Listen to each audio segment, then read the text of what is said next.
Hello student, welcome to my YouTube channel Arihant lecturer. बच्चों, क्या हाल चल रहा है और कैसे चल रही है आपकी बोर्ड एग्जाम की तैयारी। पर बच्चों, आपकी एग्जाम की तैयारी चाहे जितनी अच्छी हो और आप चाहे जितना अच्छा बोर्ड एग्जाम में क्वेश्चन का आंसर लिख कर आओ, जब तक आपको एग्जाम में बोर्ड एग्जाम की कॉपी लिखने का तरीका नहीं पता होगा, तब तक आप कभी भी 100 में 100 नंबर नहीं ला सकते हो। प्यारे बच्चों, आज की इस वीडियो में हम बात करेंगे कि बोर्ड एग्जाम में आपको कॉपी कैसे लिखना है। देखिए, आपकी तैयारी चाहे जितनी हो, चाहे जितना अच्छा हो, लेकिन जब तक कॉपी लिखने का सही और अच्छा तरीका नहीं पता होगा, तब तक आपको अच्छे मार्क्स नहीं मिल पाओगे। आप कहोगे कि सर 70 का पूर्णांक था, मैं 70 का करके आया था। ठीक है, 70 का करके आया था। अगर 100 का पूर्णांक है तो आप कहोगे कि 100 का कर कर आया था। लेकिन जब रिजल्ट आता है बच्चा ना, तो इस 70 में आपको कितने मिल जाते हैं? 55 मार्क्स मिल जाते हैं। और इस 100 में आपको 80 से लेकर 85 मार्क्स तक ही मिल पाते हैं।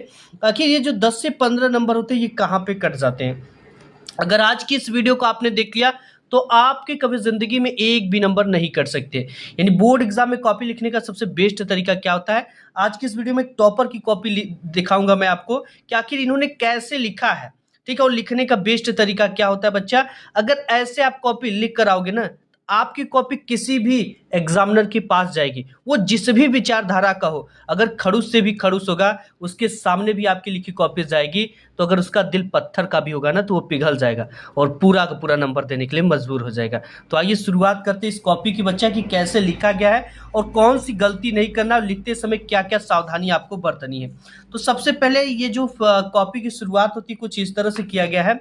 कॉपी में ये होता है बच्चा, देखिए, अगर आपको दाल चावल सब्जी चटनी अगर एक थाली में ऐसे ही रख कर दाल चावल मिलाकर दे दिया जाए, तो आपको वो खाने में मज़ा नहीं आएगा और आप उसे प्रसन्न भी नहीं होगे।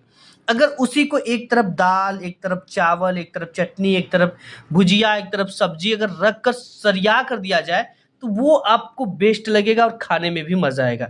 तो प्रेजेंटेशन सबसे मोस्ट इंपॉर्टेंट होता है कि कॉपी की प्रेजेंटेशन कैसी है। ठीक है, और टीचर इसी चीज़ को जो है देखता है और इसी देख कर नंबर देता है।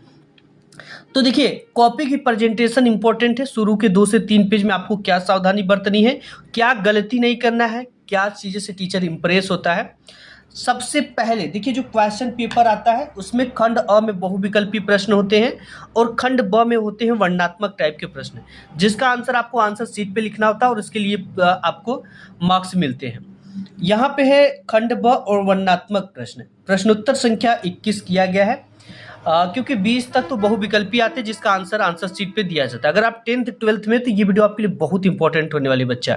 ठीक है, अगर आज की इस वीडियो को आप मिस कर दोगे ना, तो ये नहीं जान पाओगे कि जो 10 से 15 नंबर होते हैं वो कहाँ पे काट लिए जाते हैं। तो यहाँ पे सबसे पहले खंड ब डालिए, जिस भी खंड को करिए उस खंड को सबसे पहले यहाँ पर डालिए। इसके बाद उस खंड में किस टाइप के प्रश्न है, लघु उत्तरी प्रश्न है, दीर्घ उत्तरी प्रश्न है, अति दीर्घ उत्तरी प्रश्न है या वर्णनात्मक प्रश्न है, तो इसे यहाँ पर ब्लैक बॉक्स में लिखना है। ठीक है बच्चा, अब इसके बाद यहाँ पर क्या करना, प्रश्नोत्तर संख्या 21 डालिए। यानी जिस भी क्वेश्चन को कर रहे हैं, हम उस क्वेश्चन का क्वेश्चन नंबर डालेंगे ताकि एग्जामिनर को कॉपी चेक करने में आसानी हो। और इस जिस कॉपी को चेक करने में जितना कम समय लगता है, उसमें उतना ही अच्छे मार्क्स मिलते हैं। प्यारे बच्चों, देखिए, सबसे पहले प्रश्नोत्तर संख्या 21 बच्चे ने डाला है ब्लैक पेन से और इसके नीचे डबल पाई इस तरह से खींचा गया है। और यहाँ पर देखिए गद्य किया गया है, तो गद्य हेडिंग डाली गई है। मैं आपको एक हिंदी का क्वेश्चन पेपर दिखाऊं, जैसे कि आपको चीज़ें समझ में आएंगी कि कैसे कैसे एग्जाम में पूछता है। ठीक है, जैसे यहाँ पर देखिए खंड ब आता है। ठीक है, 20 बहुविकल्पी के बाद खंड ब, और खंड ब में वर्णनात्मक टाइप के प्रश्न पूछे जाते हैं। अब यहाँ पर बच्चा जैसे कि पूछा गया है, इसमें देखिए 2 ठो गद्यांश देता है, एक ये गद्यांश देता है और एक अथवा करके ये देता है। आपको किसी एक गद्यांश को हल करना होता है, लेकिन एग्जामिनर और शिक्षक को कैसे पता चलेगा कि आपने किस गद्यांश को हल किया है? तो इसके लिए यहाँ पर बच्चे ने गद्य हेडिंग डाला है, इसकी जगह पे आप गद्य या संकेत दोनों चीजें डाल सकते हो। ब्लैक पेन से डाली गई, ध्यान से देखना। और यहाँ पर देखिए, यहाँ पर क्या है, शुरू के गद्यांश के शुरू के 1 से 2 अक्षर और लास्ट के 1 से 2 अक्षर आपको एग्जाम में लिखना होता है। इससे टीचर को ये पता चल जाएगा आसानी से कि आपने किस गद्यांश को हल किया है। यहाँ पर बच्चे ने शुरुआत का 1 से 2 अक्षर विश्वासपात मित्र डैश डैश करना चाहिए। ठीक है, इतना लिखा। अब इसके बाद इसके नीचे टोटल 3 क्वेश्चन मिलते हैं। सबसे पहला जो क्वेश्चन होता है, ये होता है कि उपयुक्त गद्यांश का संदर्भ लिखे। संदर्भ लिखने के लिए दो चीजों का पता होना इंपॉर्टेंट है, एक तो ये किस पाठ का है, दूसरा इस पाठ के लेखक कौन है। ये दो चीजें पता रहेगा ना तो आप आसानी से संदर्भ को लिख पाओगे। तो यहाँ पर देखिए लिखते समय भी एक चीजें सावधानी बरतनी है। पहला नंबर करें तो यहाँ पर पहला नंबर आपको जरूर लिखना है, और संदर्भ करें तो संदर्भ यहाँ पे लिखेंगे, और संदर्भ के नीचे ब्लैक पेन से डबल पाई खींच लेंगे। ठीक है, ये वीडियो आपके लिए बहुत इंपॉर्टेंट है बच्चा, बहुत इंपॉर्टेंट है, और बहुत ध्यान से इस वीडियो को देखना और समझना। ये छोटी छोटी गलती आपके 10 से 15 अंक कटवा देती है। और अभी तक इस वीडियो को लाइक नहीं किया तो फटाफट सभी बच्चे इस वीडियो को लाइक कर देना, अपने दोस्त यार में से शेयर कर देना। तो यहाँ पर लिखा कैसे गया है, ब्लू पेन का यूज करते हुए। यहाँ पर देखिए बच्चा कैसे लिखा गया कि प्रस्तुत गद्यांश हमारी पाठ्य पुस्तक हिंदी को ब्लैक पेन से इन्वर्टेड कामा में के गद्य खंड में संकलित मित्रता, ये शीर्षक है, इसे ब्लैक पेन से लिखा गया है, नामक पाठ से लिया गया है। और इसके जो लेखक है वो आचार्य रामचंद्र शुक्ल जी हैं। यहाँ पे देखिए लेखक को क्या किया गया है, ब्लैक पेन से लिखा गया है, और इनको हमेशा जब भी लिखेंगे तो इस तरह का एक इन्वर्टेड कामा लगाकर ही लिखते हैं। ये सबसे बेस्ट तरीका होता है। अब देखिए ये 2 मार्क्स का है ना, तो बच्चे को 2 अंक इसके मिले हैं। देखिए 2 अंक का है तो 2 अंक मिला है, ठीक है, क्योंकि लिखने का तरीका बेस्ट है। अब इसके बाद यहाँ पर दूसरा इसमें देता है रेखांकित अंश की व्याख्या। देखिए दूसरा नंबर रेखांकित अंश की व्याख्या। बच्चा व्याख्या किसकी करनी होती है, ये जो आपका गद्यांश है ना, इस गद्यांश के नीचे यहाँ से लेकर यहाँ तक जो शब्द आपको दिखाई दे रहे होंगे, यहाँ से लेकर यहाँ तक, इसके नीचे कुछ इस तरह की रेखा, इस तरह की लाइन खींची गई है, इसी की व्याख्या अपने शब्दों में करना होता है। लेकिन व्याख्या करने से पहले एक इंपॉर्टेंट चीज है जो आपको ध्यान देना है बच्चा, कि कैसे करना। देखिए व्याख्या कैसे करते, जैसे देखो यहाँ पर विश्वास पात्र मित्र से भारी रक्षा रहती है, यानी वो मित्र जिस पे विश्वास किया जाए उससे हमारी भारी सुरक्षा रहती है। कुछ चीजों को बस बदल देना है, जिसे ऐसा मित्र मिल जाए उसे समझना चाहिए कि खजाना मिल गया, यानी जिसे इस प्रकार का मित्र मिल जाए उसे समझना चाहिए कि दुनिया की सभी चीजें मुझे मिल गई। ठीक है बच्चा, तो देखिए इसको लिखने से पहले यहाँ पर दूसरा नंबर है, एक क्वेश्चन इंड किया, यहाँ पर एक लाइन का गैप किया गया ना, तो आपको कम से कम 2 से 3 लाइन का गैप करना है, इतना करना है। ठीक है, यहाँ पर बच्चे ने एक ही लाइन का गैप किया है, यहाँ की कोई नंबर देने में आसानी होती है और कॉपी देखने में आपकी साफ सुथरा लगती है। दूसरा नंबर पे है तो दूसरा नंबर और रेखांकित अंश की व्याख्या। जब भी देखिए पहला पेज है ना, तो हेडिंग वगैरह डालेंगे तो रेखांकित अंश की व्याख्या यहीं से देख लेंगे। ठीक है, गलत नहीं होना चाहिए। पहली लाइन, पहली पेज है आपकी, रेखांकित अंश की व्याख्या, इसके नीचे डबल पाई इस तरह से खींचना है और इस तरह से लिखना है। लिखना कैसे है, देखिए कि प्रस्तुत पंक्ति में लेखक आचार्य रामचंद्र शुक्ल जी कहते हैं कि, इतना आपको लिखना है। ये बहुत ही इंप्रेशन वाला तरीका, किसी भी रेखांकित अंश की व्याख्या लिखेंगे तो इतना चीज आपको जरूर लिखना है।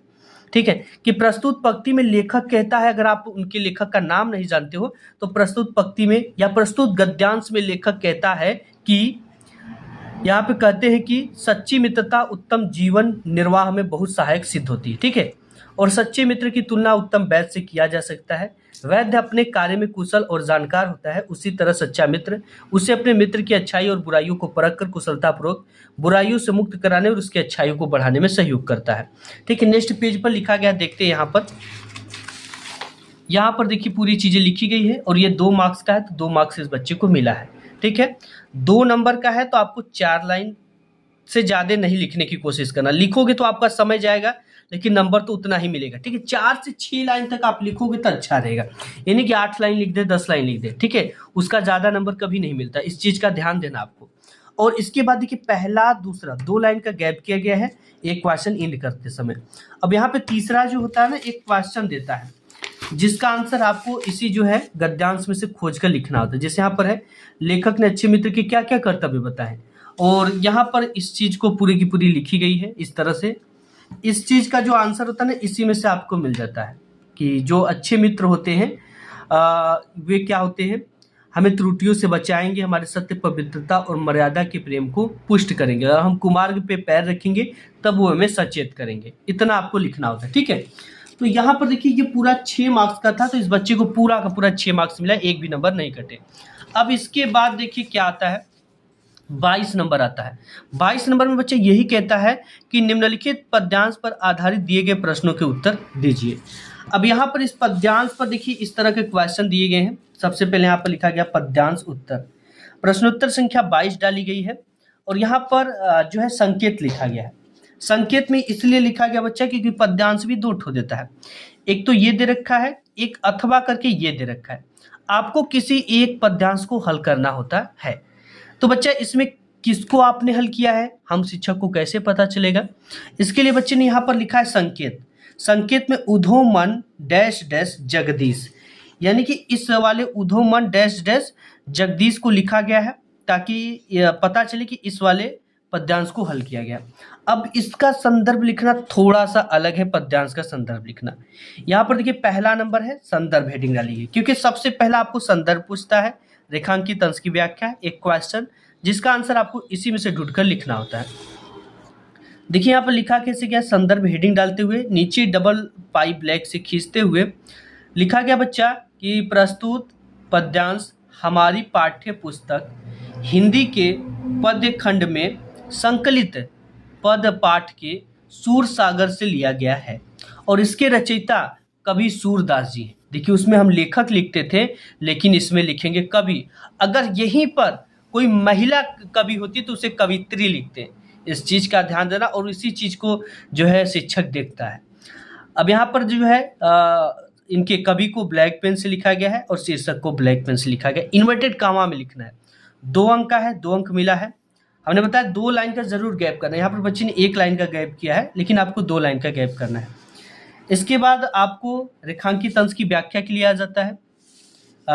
यहाँ पर देखिए शब्दों के नीचे यहाँ से लेकर यहाँ तक में रेखा इस तरह का लाइन खींची गई है, इसी की व्याख्या अपने शब्दों में करना होता है। तो यहाँ पर देखिए लिखा गया कैसे, रेखांकित अंश की व्याख्या हेडिंग डाली गई, इसके नीचे डबल पाई खींचा गया है और यहाँ पर लिखा क्या गया है, देखिए प्रस्तुत पद्यांश में कवि सूरदास जी कहते हैं कि, इतना आपको लिखने के बाद ही रेखांकित अंश की व्याख्या पूरी की पूरी लिखनी है। यहाँ पर देखिए इसका पूरा लिखा गया, 2 अंक का था तो इस बच्चे को 2 अंक मिल गए। अब इसके बाद बच्चा आपका जो आता है, यहाँ पर देखते हैं नेक्स्ट, यहाँ पर एक क्वेश्चन का आंसर आ जाता है, जिसे गोपिकाएं किससे सवाल पूछ रही हैं, क्या पूछ रही, ऐसा ही क्वेश्चन। तो तीसरा नंबर जब भी नेक्स्ट पेज से करेंगे बच्चा, तो एक चीज का ध्यान देना कि ऊपर की पहली लाइन छोड़कर ही तीसरे को लिखेंगे, चाहे जितने भी क्वेश्चन को करिए। यहां से आपको शुरुआत नहीं करना है, 1 लाइन छोड़कर ही आपको लिखना है। 2 अंक का था तो बच्चे को 2 अंक मिल गया। अब इसके बाद आपकी जो 23 नंबर इसमें क्वेश्चन आ जाती है, इधर नेक्स्ट पेज पर ये देखिए 23 नंबर क्वेश्चन ये दे रखा है कि निम्नलिखित संस्कृत गद्यावतरणों में से किसी एक का संदर्भ सहित हिंदी में अनुवाद कीजिए। संदर्भ लिखने का बच्चा 2 अंक मिलते हैं एंड हिंदी में अनुवाद करने के 3 अंक मिलते हैं। टोटल आपको यहाँ से 5 अंक मिलेंगे। अब इस 5 अंक को हमें क्या करना है, देखिए कैसे लिखना है। यहाँ पर देखिए बच्चे ने लिखा कैसे है। सबसे मेन चीज है कि संस्कृत गद्यांश कर रहा है, तो यहाँ पर इन बॉक्स लिखा गया है कि संस्कृत गद्यांश है। ये थोड़ा सा दिखने में अच्छा लगता है। यहाँ पे प्रश्नोत्तर संख्या 23 डाली गई और यहाँ पर देखिए संस्कृत गद्य किया गया है, संस्कृत गद्य हेडिंग डाली गई है। अब इसके बाद यहाँ पे है कि अस्माकः संस्कृति, देखिए यहाँ पर 2 ठो दिया है, तो अब हमको ये पता चल गया कि बच्चे ने इसको हल किया है, क्योंकि यहाँ पर अस्माकम संस्कृति दे रखा है, ठीक है, दृढ़ता चेती, तो इसी को किया गया। तो इससे देखिए एग्जामिनर को पता चल गया। अब इसी चीज को एग्जामिनर देखता है। और यहाँ पर देखिए संस्कृत गद्य डाली गई है, उसमें हमने क्या डाला था, पहले वाले में गद्य डाला था, दूसरे में संकेत बच्चे ने डाला था और तीसरे में संस्कृत गद्य डाला है। ये बेहतरीन तरीका है। अब यहाँ पर संदर्भ में एक मिस्टेक है कि इसके नीचे डबल पाई नहीं खींची गई ब्लैक से, कोई दिक्कत नहीं हालांकि, लेकिन डालना आपका कर्तव्य है, देखने में सुंदर लगता है, ठीक है। अब इसका गद्यांश संदर्भ कैसे लिखा गया, संस्कृत जो है गद्यांश का, ये बहुत इंपॉर्टेंट है। देखिए प्रस्तुत संस्कृत गद्यांश हमारी पाठ्य पुस्तक हिंदी को ब्लैक पेन से इन्वर्टेड कामों में के संस्कृत खंड में संकलित, संस्कृत गद्य खंड में संकलित होना चाहिए, ठीक है। संस्कृत गद्य खंड में संकलित भारतीय संस्कृति, शीर्षक को ब्लैक पेन से इन्वर्टेड कामों में, नामक पाठ से अवतरित है। अवतरित है या लिया गया है, दोनों ही अच्छा है। इसमें भारतीय संस्कृति के आदर्शों का वर्णन किया गया। ये जो लाइन लिखी गई ना, यही टीचर को इंप्रेस कर देती बच्चा कि इसमें क्या बताया गया। आप किसी भी संदर्भ को लिखिए, उसमें क्या चीज की वर्णन है, क्या चीज की विशेषता है और किसके बारे में बताया गया, उसके बारे में लिख दोगे ना, तो ये बहुत ही अच्छा टीचर के सामने जो है आपके अच्छे दिमाग और तेज तर्राक होने का प्रस्तुतिकरण देता है। ये 2 अंक का था तो 2 अंक इसका मिल गया। अब हिंदी में अनुवाद करना है जिसका 3 अंक मिलेगा, तो यहाँ पर इन्होंने लिखा है पूरा हिंदी में अनुवाद, 3 अंक मिले हैं। ठीक है, 1 2 3 4 5 6, 6 लाइन में 3 नंबर का क्वेश्चन हटाए, 5 से 6 लाइन तक ही लिखिए, ज़्यादा मत लिखिए, अदरवाइज आपके ना बहुत सारे बच्चे की जो है लास्ट वाला क्वेश्चन जो होता है निबंध वो छूट जाता है। 23 हो गया। अब इसके बाद 24 नंबर क्वेश्चन आता है।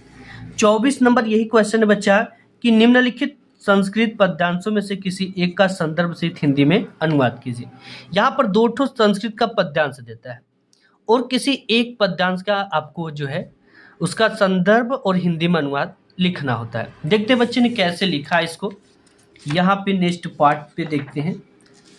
देखिए यहाँ पर सबसे पहले संस्कृत पद्यांश लिखी गई है, प्रश्नोत्तर संख्या 24 डाला गया है। ठीक है, शुरू के 2 से 3 पेज आपको सुंदर लिखना है, वही प्रश्न करना है जो अच्छे से आता हो, कट क्रॉस बिल्कुल भी नहीं करना है, ना ही ओवर राइटिंग करना है।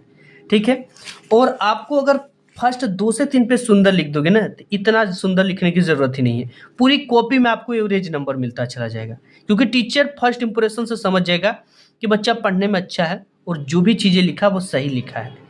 इसलिए पहला जो क्वेश्चन कीजिए सही सही करने की कोशिश करिए और अच्छे हैंड राइटिंग में करिए, और कट क्रॉस बिल्कुल भी मत करिए, ना ही ओवर हैंड राइटिंग करिए। और एक चीज़ बताऊं, अगर हैंड राइटिंग पुअर है तो जैसे हमने प्रस्तुत लिखा है और श्लोक, इन दोनों के बीच की दूरी पेन की मोटाई इतनी होनी चाहिए और इसके नीचे की दूरी भी बराबर होनी चाहिए हैंड राइटिंग सुंदर दिखने के लिए, और शब्द जो है बिल्कुल सीधा लिखे होने चाहिए। लिखा कैसे गया है देखिए, प्रश्नोत्तर संख्या 24 डाली गई है, इसके नीचे डबल पाई, श्लोक है ये तो श्लोक हेडिंग डाली गई है, सर्वे भवन्तु डैश डैश भवेत्। ठीक है, यहाँ पर लिखा गया है और इसके बारे में देखो लिखा गया है, प्रस्तुत श्लोक हमारी पाठ्य पुस्तक, ये श्लोक है तो श्लोक लिखेंगे, हमारी पाठ्य पुस्तक हिंदी को ब्लैक पेन से इन्वर्टेड कॉमा में के संस्कृत खंड में संकलित भारतीय संस्कृति शीर्षक को ब्लैक पेन से इन्वर्टेड कॉमा में नामक पाठ से लिया गया है। 2 अंक का था तो 2 अंक मिल गए। हिंदी में अनुवाद हेडिंग डालते हुए इसके पूरे अनुवाद को लिखा गया है, 3 अंक का है तो 3 अंक मिल गए। अब देखिए अनुवाद ऐसे ही लिखते हैं जैसे यहाँ पर लिखा गया है। ठीक है, ये नहीं कि बिल्कुल पूरा का पूरा भर दे लाइन, एक एक 2 लाइन का ही आंसर इस तरह से लिखना है जैसे लिखा गया, बेहतरीन तरीका है। अब इसके बाद 25वां नंबर होता है बच्चा, ये होता है जिला वाइज, ये क्वेश्चन होता है जिला वाइज, हर एक जिले में अलग अलग चीजें पढ़ाई जाती है और 3 नंबर का आता है। ठीक है, यहाँ पर पूरा इस तरह से दे रखा है, इस तरह से यहाँ तक देता है। देखते बच्चे ने क्या चीजें किया है। यहाँ पर प्रश्नोत्तर संख्या 25 डाला गया, बच्चे ने ज्योति जवाहर खंड काव्य किया हुआ है। यहाँ पर देखिए जो है ज्योति जवाहर खंड काव्य इसमें आता है, यहाँ पर ही ज्योति जवाहर खंड काव्य। ठीक है, इस तरह से लिखा गया है। जब भी लिखिए ज्योति जवाहर खंड काव्य तो जो भी आप में पूछा जाता है आपके जिले में उसका हेडिंग यहाँ पर सबसे पहले डाल दीजिए। यहाँ पर बच्चे ज्योति जवाहर खंड काव्य हेडिंग डाला है। इसके बाद इसमें श्री देवी प्रसाद शुक्ल राही द्वारा ये रचित है तो इनको ब्लैक पेन से लिखा गया है। और इसके बाद किसके बारे में इसको बताया गया पहले ये लिख लीजिए। अब इनको सर्वोपरि लोकनायक दिखाया गया है। नेक्स्ट पेज पर देखते हैं, यहाँ पर नेक्स्ट विश्व शांति के पक्ष पोषक हेडिंग है, नव राष्ट्र के निर्माता है, देशभक्त और स्वाधीनता सेनानी है। 3 नंबर का है तो 3 नंबर मिला है पूरा।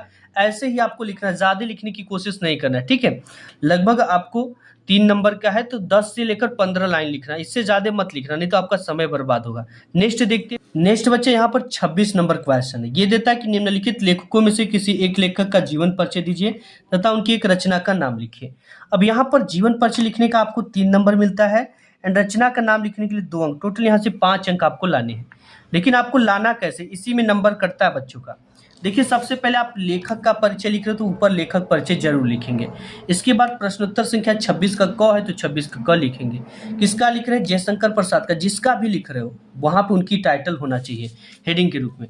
अब इसके बाद बच्चे यहाँ पर देखिए जीवन परिचय लिखने से पहले एक बॉक्स बना लेना है, इसमें उनके नाम, जन्म स्थान, पिता का नाम, माता का नाम, रचनाएं और मृत्यु को लिखना है। अब यहाँ पर जीवन परिचय हेडिंग डालते समय आपको इनके जन्म को ब्लैक पेन से, इनके पिताजी के नाम को ब्लैक पेन से, इनके माताजी के नाम को ब्लैक पेन से इस तरह से लिखना है। अब इसका तो अभी पूरा नंबर नहीं मिलेगा आपको जब तक आप इतना नहीं लिखोगे। अब इनकी मृत्यु को ब्लैक पेन से 3 नंबर इसका मिला, 2 नंबर इन रचनाओं का नाम लिखने के लिए आपको 1 ही या 2 रचना का नाम लिखना होता है। ठीक है, ज्यादा रचना लिखने से कुछ नहीं होने वाला है।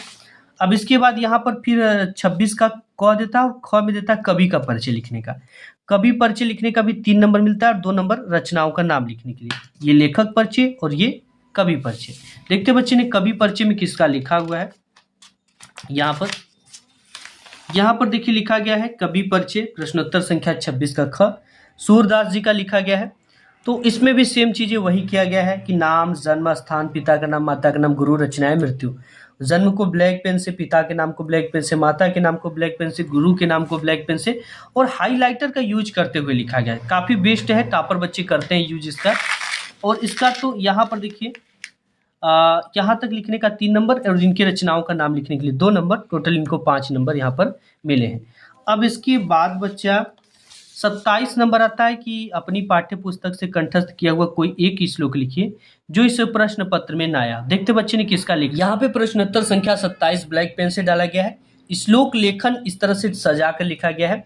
और श्लोक जब भी लिखे ना तो ये 4 लाइन का है, तो अपदो दुरागमी च साक्षरो, ठीक है, न च पंडिता इसके नीचे लिखना है, अमुख स्फुट वक्ता चयो, इतना लिखने के बाद चौथी लाइन में इसे लिखना है, ऐसे नहीं लिखना है, ऐसे भी और कभी भी आपको यहाँ से श्लोक नहीं लिखना है, या तो ऐसा लिखकर एकदम अंतिम तक नहीं जाना, आपको बीच में ही लिखना और बीच में इंड कर देना। तो यहाँ से 4 लाइन इसको बनाकर लिखो, अपदो दुरागमी च साक्षरो, फिर इसके बाद न च पंडिता दूसरी लाइन, अमुक स्फुट वक्ता चयो तीसरी लाइन, चौथी लाइन में जानाति सब पंडित, ऐसे करके लिखना है। 2 नंबर का है, 2 अंक इसको मिले हैं। अब इसके बाद आपका आ जाता है बच्चा जो है 27 के बाद 28, अपने विद्यालय के पुस्तकालय में नई पुस्तक मंगवाने के लिए प्रधानाचार्य को पत्र लिखिए। अथवा अगर ये नहीं आएगा तो ये है अपने नगर गांव में किसी महामारी की रोकथाम के लिए अपने जनपद के मुख्य चिकित्सा अधिकारी को एक पत्र लिखिए। देखते बच्चे ने किसका लिखा है। तो देखिए सबसे पहले 28 नंबर जब बच्चा लिख रहा है तो यहाँ पर पत्र लेखन ऊपर लिखा है, ये बहुत इंपॉर्टेंट है, ठीक है। पत्र लेखन प्रश्नोत्तर संख्या 28, यहाँ पे पूरा लिखा गया सेवा में कामा लगाकर श्रीमान प्रधानाचार्य महोदय सीता बाल विद्या मंदिर, जहाँ पे है यहाँ पे लिखा गया। विषय सबसे इंपॉर्टेंट है, किसी भी आप जो है पत्र लेखन को लिखिए, और जब भी विषय लिखेंगे तो ब्लैक पेन से लिखेंगे, ये इसमें 4 चांद लगा देती है बच्चा। तो यहाँ पे पुस्तकालय में नई पुस्तक मंगवाने हेतु तो यहाँ पे लिखा गया है महोदय सेवा में के जस्ट नीचे रहेगा कामा रहेगा, जहाँ से कामा इंड होता है वहीं से सभी ने निवेदन है कि लिखेंगे। पूरी बात लिखने के बाद जब उनसे आप विनम्र निवेदन करोगे तो आगे का कुछ लाइन छोड़कर इतना निवेदन लिखेंगे। निवेदन लिखने के बाद यहाँ पर धन्यवाद लिखेंगे, और यहाँ पर भवदी में नाम में क ख ग घ लिखेंगे, नाम नहीं लिखा जाता एग्जाम में, और कक्षा में आप 10वीं 12वीं जितने में वहाँ पे लिख लेना। अब इसके बाद यहाँ पर बच्चा आपका आ जाता है 28 29 में आता है आपका आता है कि निम्नलिखित प्रश्नों में से किन्हीं 2 प्रश्नों को उत्तर संस्कृत में दीजिए। किसी 2 का ही उत्तर आपको संस्कृत में देना है। तो यहाँ पर देखते हैं किसका बच्चे ने लिखा है इस तरह से। यहाँ पे एक तो है वीरः केन पूज्यत, तो वीरः वीरेण पूज्यत विद्याभ्यासेन वर्धते। यहाँ पे देखिए दूसरा किया गया, तो दूसरा लिखा गया क्योंकि बच्चा जो सर हैं आपके एग्जामिनर शिक्षक है वो दूसरे क्वेश्चन को देखेंगे और उसके आंसर को पढ़ेंगे, आपको नंबर दे देंगे। यहाँ पर चौथा किया गया है, तो चौथे को क्वेश्चन पढ़ेंगे और आंसर देखेंगे तो दे देंगे नंबर। 4 देते हैं, किसी 2 का करना होता है, तो 2 का करने के लिए यही ट्रिक लगाते हैं, ठीक है। तो इस तरह से लिखा गया है। इसके बाद बच्चा 30वां लास्ट क्वेश्चन आता है जिसमें 7 नंबर का आता है।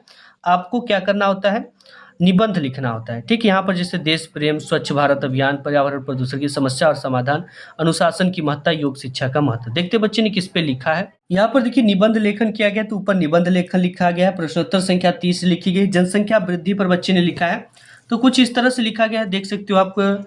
इसमें ना कुछ इंपॉर्टेंट कोटेशन जरूर लिखना होता है। यहाँ पर मिस है इस चीज का, और आपको मैं कई टॉपर की कॉपी दिखाया था जिसमें ये मिस ने, जैसे यहाँ पर लिखा गया कोटेशन जरूर लिखना है। हेडिंग वगैरह का ध्यान देना है, जो चीज़ें इंपॉर्टेंट है उसे ब्लैक पेन से हाईलाइट करते हुए लिखना है, और इस तरह से पूरी चीज़ें लिखना है जैसे जनसंख्या वृद्धि से हानि, फिर इसके कोटेशन लिखा गया है, जनसंख्या वृद्धि को रोकने का उपाय लिखी गई है।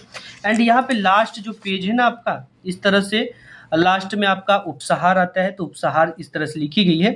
7 मार्क्स का है, तो बच्चे को पूरा का पूरा 7 अंक मिले हैं, ठीक है। तो इस तरह से बच्चा आपको भी एग्जाम में अपने कॉपी को लिखना है। वीडियो पसंद आए तो लाइक करना, अपने दोस्त यार में शेयर करना। मिलूंगा एक नेक्स्ट वीडियो में, तब तक के लिए धन्यवाद।